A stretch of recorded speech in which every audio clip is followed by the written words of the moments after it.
नमस्कार, मी श्वेता. तुम्ही पाहताय न्यूज 18 लोकमत. मुंबई पुणे एक्सप्रेस वेवरती आज पहाटे झालेल्या भीषण अपघातामध्ये शिवसंग्रामचे विनायक मेटे यांचं निधन झालं. विनायक मेटे यांच्या पार्थिवाचं पनवेलमधल्या शासकीय रुग्णालयामध्ये शवविच्छेदन होणार होतं, मात्र शवविच्छेदनासाठी लागणारं इंजेक्शन नसल्यामुळे पोस्टमॉर्टम आता जेजे रुग्णालयामध्ये होणार आहे. त्यासाठी मेटे यांचं पार्थिव जेजे रुग्णालयात हलवण्यात आलंय. शवविच्छेदनानंतर मेटेंचं पार्थिव त्यांच्या वडाळा इथल्या भक्ती पार्क या निवासस्थानी आणण्यात येईल. या ठिकाणी दुपारी 4 वाजेपर्यंत विनायक मेटे यांचं पार्थिव अंत्यदर्शनासाठी ठेवण्यात येणार आहे. त्यानंतर उद्या दुपारी 3:30 वाजता बीड शहरातील सिद्धिविनायक पार्क इथे त्यांच्या पार्थिवावरती अंत्यसंस्कार करण्यात येणार आहेत.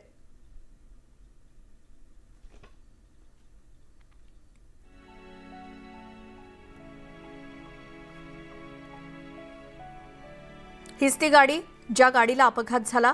याच गाडीतून विनायक मेटे बीडपासून मुंबईपर्यंतचा प्रवास करत होते.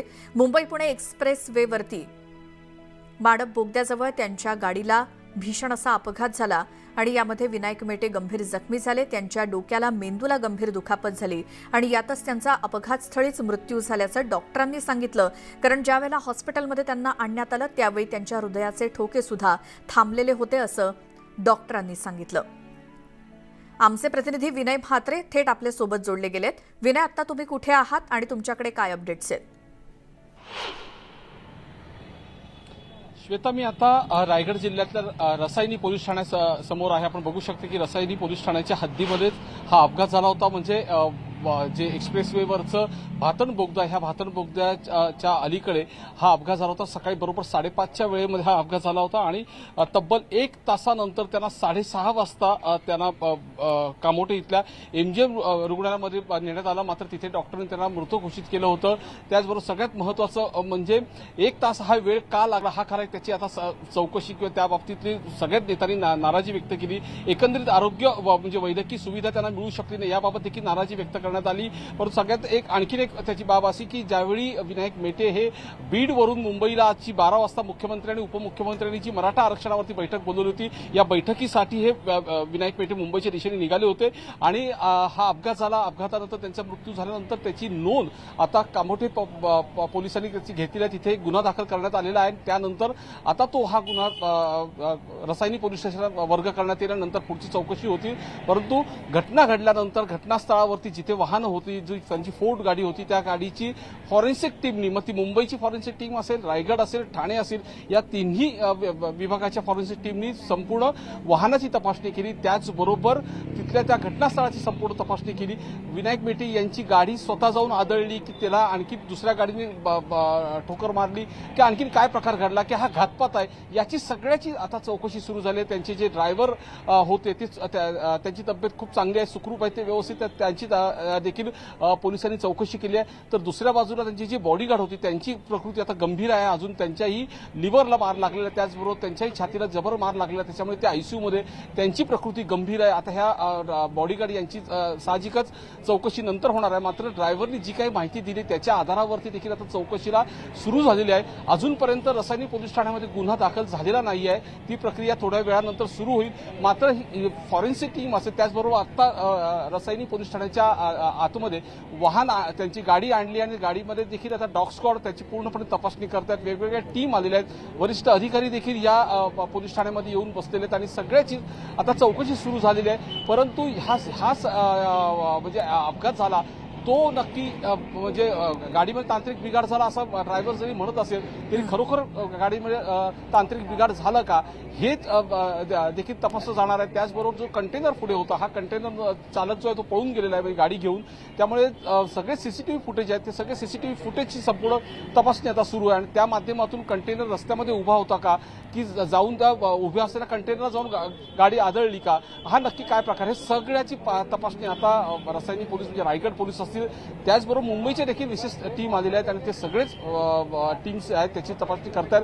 परंतु एक सगळ्यात महत्त्वाचा भाग आहे तो म्हणजे राज्यातला सगळ्यात महत्त्वाचा पाम बीच आपला मुंबई पुणे एक्सप्रेस हायवे जो हा ओळखला जातो आणि या अपघातावर म्हणजे इथून घटनास्थळावरून जो एमजीएम हॉस्पिटल आहे हा अवघ्या 15 मिनिटावरती आहे. मग 15 मिनिटावरती हॉस्पिटल असताना देखील विनायक मेटेंना तिथे पोहोचायला 1 तास का लागला अनेक वाहनं त्या मार्गावरून जात होती, कोणीच माणुसकी दाखवली का नाही, असे अनेक प्रश्न आता समोर येत आहेत. मात्र या सगळ्या अपघाताची जरी फेटल म्हणून तिथे गुन्हा रजिस्टर झाला असेल तरी आता खऱ्या अर्थाने पोलिसांनी आता चौकशीला सुरुवात केलेली आहे. विनायक मेटे यांचं पार्थिव जो आहे तो पनवेल इथल्या शासकीय रुग्णालयामध्ये आणलं होतं. त्यांचं तिथे पोस्टमॉर्टम होणार होता, मात्र विशिष्ट इंजेक्शन नसल्यामुळे त्यांचं पार्थिव जेजेला नेण्यात आलंय. आता जेजेने त्यांचं पार्थिव पोस्टमॉर्टम झाल्यानंतर मग त्यांच्या वडाळा इथल्या निवासस्थानी म्हणजे भक्ती पार्कमध्ये घेऊन जातील आणि त्यानंतर 3:30 वरून एअर अँब्युलन्सनी तो त्यांच्या मूळ गावी बीड इथे घेऊन जातील. विनय, थोडंसं थांबवते. आपण आता वडाळा इथल्या विनायक मेटे यांच्या निवासस्थानावरून विशाल पाटील आपल्यासोबत जोडले गेले, तिथे जाऊयात. विशाल, कधीपर्यंत मेटेंचं पार्थिव वडाळा इथल्या निवासस्थानी अपेक्षित आहे? इथे सध्या कोण कोण आहे, त्यांचा परिवार कसा आहे? श्वेता, या ठिकाणी विनायक मेटे यांचे नातेवाईक जे आहेत हे त्यांच्या निवासस्थानी पोहोचलेले आहेत. साधारणतः 1 तासाभरात विनायक मेटे यांचं पार्थिव जे हे जे रुग्णालयातून या ठिकाणी येईल आणि त्यानंतर अंत्यदर्शनासाठी दुपारी 2 ते 4 या वेळेत विनायक मेटे यांचं पार्थिव अंत्यदर्शनासाठी ठेवण्यात येणार आहे. मुंबईतील मराठा समाजाचे नेते आणि राजकीय नेते जे आहेत ते विनायक मेटे यांच्या पार्थिवाचं अंत्यदर्शन घेण्यासाठी त्या ठिकाणी येतील आणि त्यानंतर पुढचं नियोजन जे आहे हे संध्याकाळी 4 नंतर ठरवलं जाईल आणि 4 नंतर विनायक मेटे यांचं पार्थिव जे हे बीडच्या दिशेनं रवाना होईल. अशा पद्धतीचं नियोजन सद्यस्थितीला आहे. आत्ता या ठिकाणी जे आहे ही तयारी सुरू झालेली आहे. साधारणतः 1 तासभर लागू शकतो. 1 तासाभरात विनायक मेटे यांचं पार्थिव जे ते या ठिकाणी अंत्यदर्शनासाठी ठेवण्यात येणार आहे. कार्यकर्त्यांची मोठी गर्दी जी ती आता या ठिकाणी वाढू लागलेली आहे.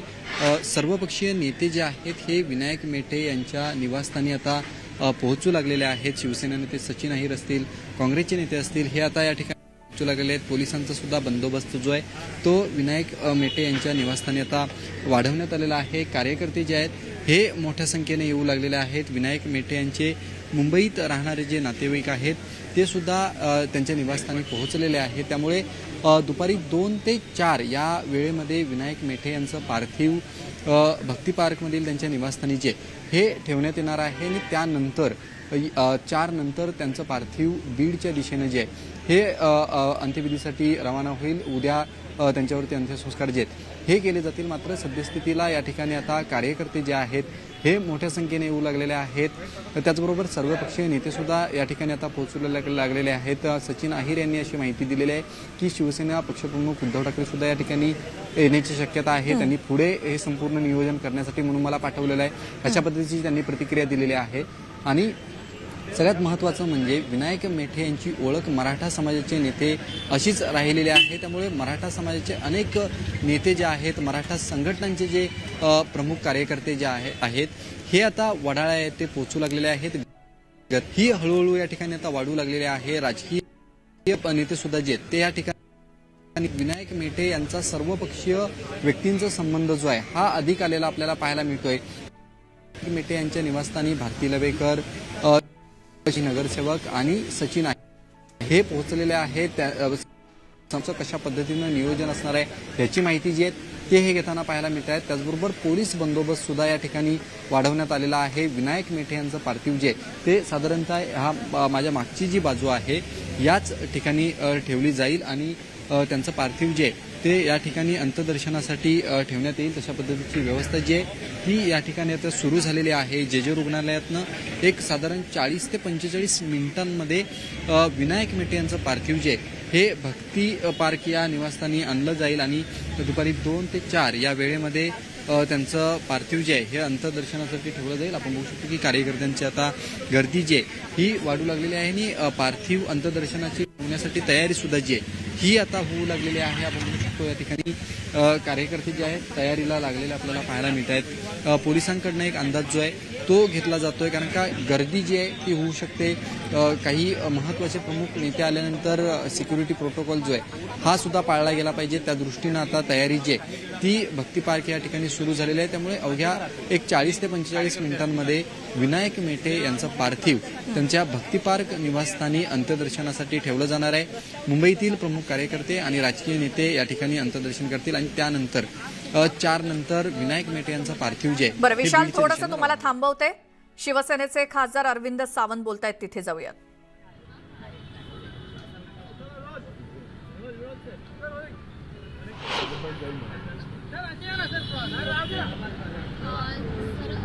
विनायक मेटे यांच्या निधनानंतर आता जेजूर रुग्णालयात या पार पाडण्यात साधारणतः दर्शनासाठी